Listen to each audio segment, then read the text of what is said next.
இயேசுவில் எனதருமை சகோதர சகோதரிகளை, இந்த 21வது அதிகாரமானது குருக்கள் எப்படி இருக்கணும், அவருடைய தூய்மை நிலை எப்படி என்பதை விவரமாக எடுத்து வைக்கிறது. குருக்கள் பிணத்தின் அருகில் போகக்கூடாது.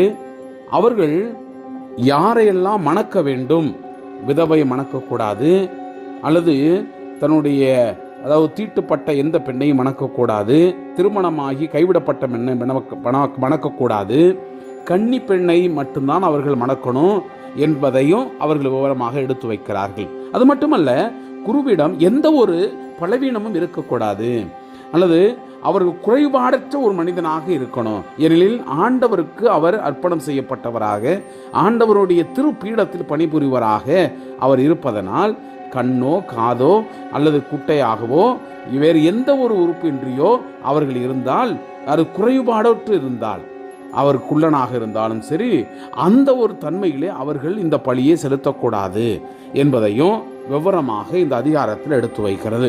அந்த குருக்கள் இப்படித்தான் இருக்கணும், அவர்கள் தூயவனாக என்னுடைய தூயகத்திலே பணி செய்யணும் என்பதை விவரமாக இந்த அதிகாரம் நமக்கு புரிய வைக்கிறது.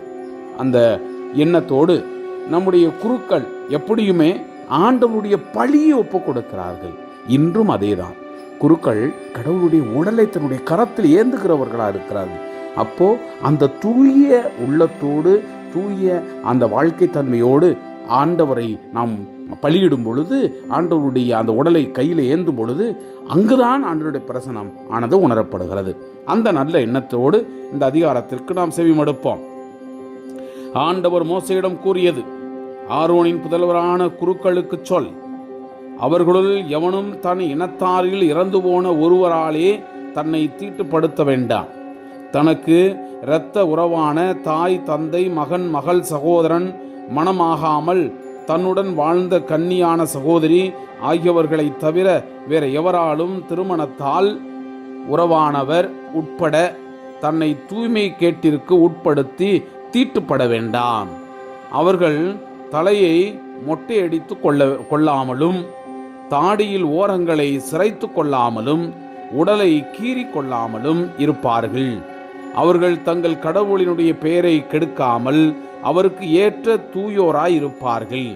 ஆண்டவருடைய பலியான தங்கள் கடவுளுடைய அப்பத்தை செலுத்துவதால் அவர்கள் தூய்மையாய் இருக்க வேண்டும். விலை மாதையோ தூய்மை கேடு உற்றவளையோ அவர்கள் மனம் புரியலாகாது. கணவனால் மனமுறிவு செய்யப்பட்ட பெண்ணையும் மனம் புரியலாகாது. ஏனெனில் குரு தன் கடவுளுக்கு ஏற்ற தூய்மை உடையவனாய் இருத்தல் வேண்டும். அவர்கள் தூயவர்கள், ஏனெனில் அவர்கள் உங்களின் கடவுளுக்கு உணவு படைக்கிறார்கள். உங்களை தூய்மையாக்கும் நான் தூயவனாய் இருப்பதால் உங்களுக்கு தூயோராய் அவர்கள் இருப்பார்கள்.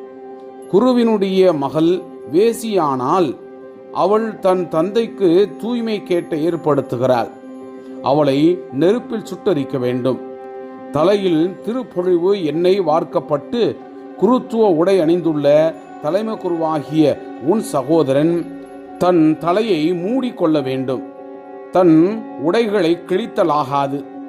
எந்த பிணமானாலும் அது தந்தையுடையதனாயினும் தாயுடையதாயினும் அதன் அருகில் சென்று அவன் தன்னை தீட்டுப்படுத்தி கொள்ள வேண்டாம்.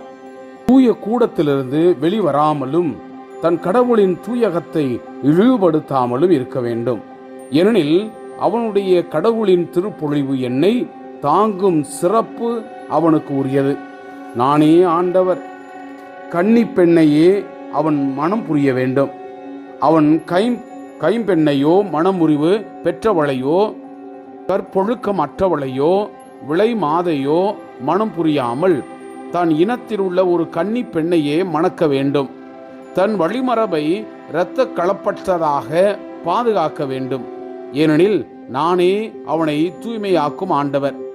ஆண்டவர் மீண்டும் மோசேயிடம் கூறியது, நீ ஆரோனிடம் கூற வேண்டியது, உன் வழிமரபினரில் உடல் ஊனமுற்றவன் தன் கடவுளுக்கு உணவு படைகளை செலுத்தலாகாது. உடல் ஊனமுற்றவன் எவனும் அருகில் வர வேண்டாம். பார்வையற்றவன், முடவன், குறைந்த அல்லது நீண்ட உறுப்புடையவன், கால் கை ஒடிந்தவன், கூணன், குள்ளன், கண்ணில் பூ விழுந்தவன், சொறி சிறங்கு உடையவன், அன்னக்கண் எவனும் வேண்டாம்.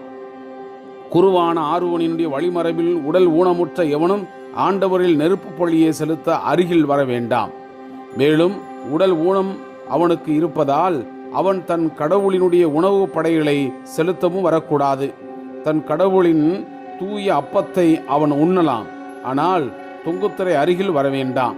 பீடத்தை அணுக வேண்டாம், ஏனெனில் அவன் உடலில் குறைபாடு உள்ளது. என் தூயகத்தை இழிவுபடுத்த வேண்டாம், ஏனெனில் நான் அவர்களை தூய்மையாக்கும் ஆண்டவர். மோசே இவற்றை ஆரோனிடமும் அவர் புதல்வரிடமும் இஸ்ரேல் மக்கள் அனைவரிடமும் கூறினார். Praise the Lord.